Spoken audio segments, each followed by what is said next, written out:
Alright, everyone. A few days ago, we had some major changes in this room. And as you can see, the Sears is on the floor. And the 1245 is not over here. So it's clearly on the rail. But wait.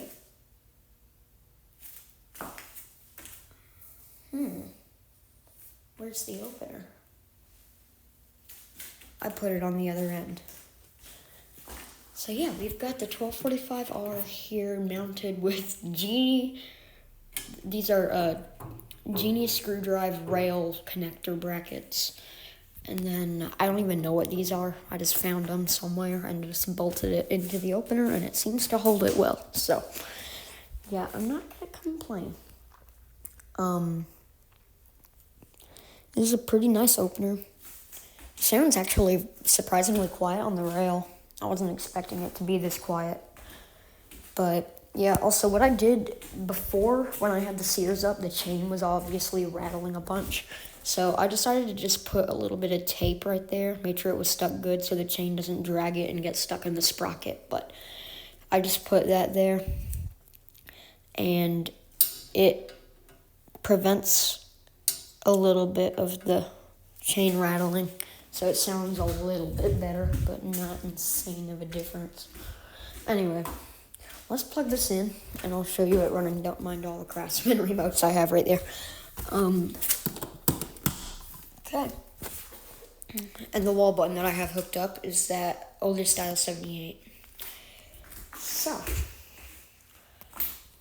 let's go on ahead and run it up. I'll use this Craftsman 139.53681B to run this up. Here we go.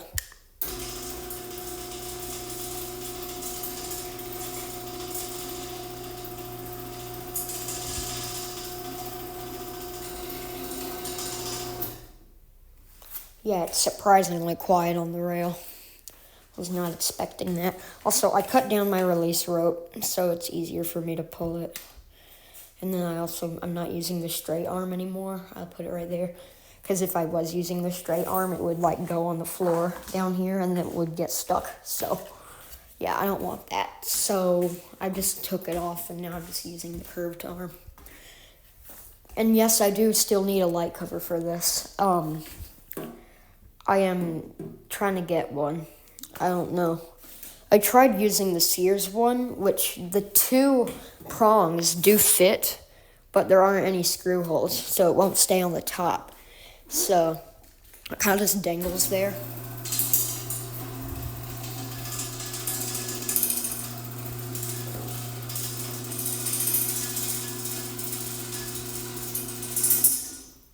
Yeah, it's pretty quiet. So yeah, also I added the bolt and washer right there for that. So now the chain doesn't twist while it's opening and closing. So that definitely might help with the chain rattling a little bit, but yeah. I'm pretty impressed with this opener on the rail. It's very quiet. There's the back of it. Yeah, the up force on this is very non-sensitive. You can see. Here, wait, let me grab a screwdriver so you can see what I'm talking about. But the up force is literally at its minimum. You can't turn it any less. Where's the screwdriver? Oh, it's over here. You can't turn it any less than what it's on right now. But yet it still opens fine. It's kind of weird. But you can stop it manually. So look, I'm trying to turn it. Oh, you can't see that very good. Hold on. This stupid wire kit's in the way of everything. Let's shove that. Oh, crap. Shove that right there. All right. So, look, I can turn it that way, but that's its maximum. Can't turn it past that. This one is not at its maximum, and that force is perfect. I can stop it with my hand on the way down. On the way up, it takes a little bit of force to stop it, a little more than I hope, but it does actually stop with your hand. So But you gotta be pretty strong to stop it on the way up, because it's like, it's pretty stiff. And plus, whenever I'm doing the downforce test, the chain like drops a little bit, so I might need to adjust it. But because of the square rail, because this is obviously supposed to be on a T-rail, but because of the square rail, this part of the square rail, the separation, if you look on the bottom, it's bent right there. And on the way down, the trolley has to ride over that, and it gets stuck sometimes of going over the rail connections. And it gets stuck, and it jams the opener sometimes because of how abrupt the force is just hitting that. But, yeah, I don't know how to fix that. I have tried hitting it with a hammer. Nothing happens. A chisel with a hammer, it just slides right off. I don't know. It's like not fixable unless I get a new rail section, which I'm not going to do. So I'm just going to leave it how it is. I'm kind of fine with it, to be honest. Yeah, but that's what that little click noise is, right when it starts to go down here. I'll show you.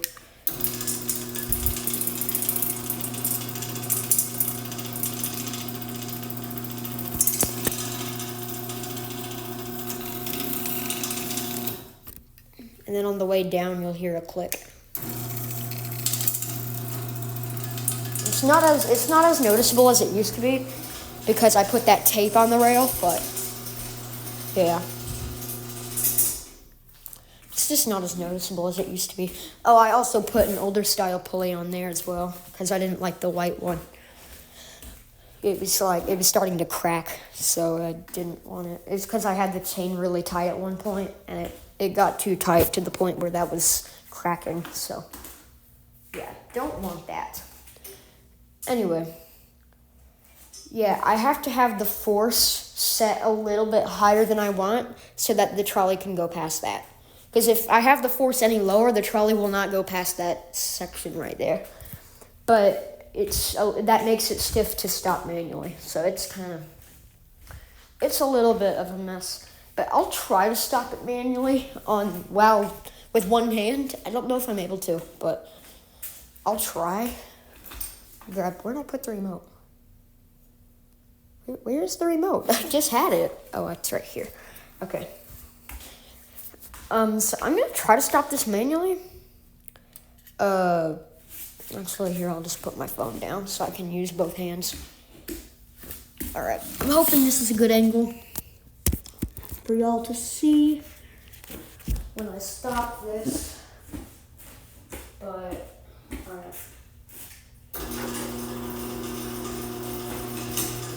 See, it's pretty easy, but then on the way down,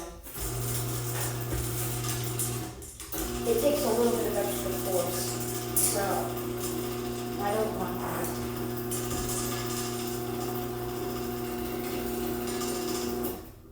Yeah, and because of the way the opener's angled, well, you can't see me right now, because of the way the opener's angled, let me show y'all this. Can you see everything? Alright, that's good. So, if I disengage this and then tap it, it just goes way down. Come on. Redo that. If I disengage this, it goes way down. Why is it not doing it now? It used to do it. You might have to push it a bit harder than I remember. Yeah, there you go. See, it just slides all the way down. So, yeah, I need to lower the opener, but I don't know how I'm going to do that because it's like already as low as it can go. Unless I raise the rail to the top of the stepladder, but I don't want the stepladder to tip over, so I don't know. Anyway.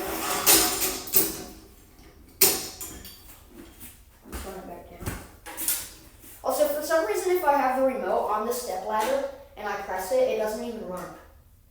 Like, see? I'm pressing it. It isn't running. But then if I take it off the stepladder and press it, it runs. I don't know. I think it's just like the metal is interfering with the signal.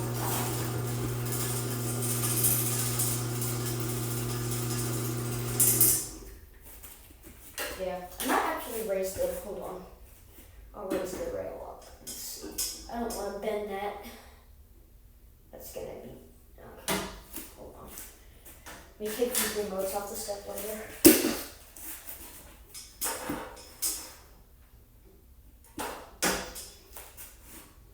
And then move the step ladder as far back as I can.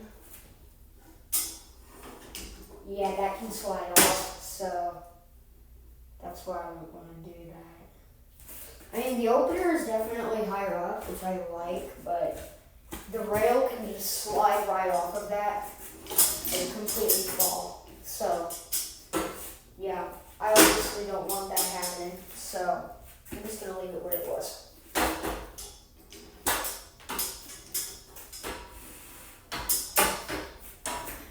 Because I don't want that to, completely fall off. So yeah, that's how I'm going to leave it. I haven't even ran it with the 78 yet. The LED on the 78 is very faint, and it almost looks yellow for some reason, but, I mean, this is an old 78. I got it in a box of, like, a ton of other stuff I got on eBay. I'll make another separate video on that at some point. But at some point, I'll make a separate video on everything I got from eBay. It was like a 100 item garage door part lot or something, and it had like a ton of other stuff in it. Some stuff I don't want, some stuff I really do want. But yeah, I got this 78 in it, and it doesn't really work that good, but yeah. I'm not gonna complain. I didn't have this before, so kind of like it, to be honest. I like the old logo. Anyway, I'll run it with the 78. I can't get over how quiet this is. Like, this is like, the Sears is louder than this. This is probably my new favorite opener on the rail, to be honest. I like the sound of that one, but this one's just quieter, and I like it.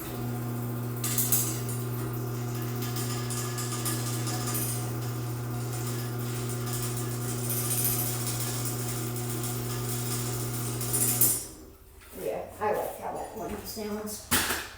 I might as well do a run of the Sears off the rail. I put a sprocket cover on it, so I don't like get my finger stuck in the sprocket or anything, but yeah. Let's run it. I took the light cover off. What did I just step on? Here, I'll take that off. And I have the light cover off of it. I don't know why, I just do. And I also tried taking the case off of this and lubing up the gears because they were a little bit grindy before, so I decided to lubricate them. For some reason, after I did that, now the opener buzzes a lot. And yes, I made sure I tightened all the screws well. And it's buzzing, so I don't know what happened. It got louder. Where is my 64 LM? Oh, it's right here. I was about to say, where the heck is my 64? Anyway, let's go on ahead and run this. Oh, there, let me zoom in. All right.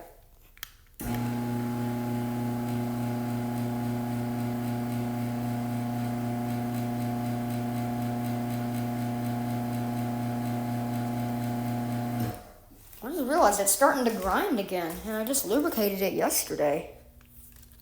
Interesting. It's already grinding.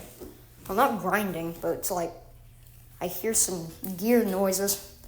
Anyway, yeah, it's pretty noisy on the way down.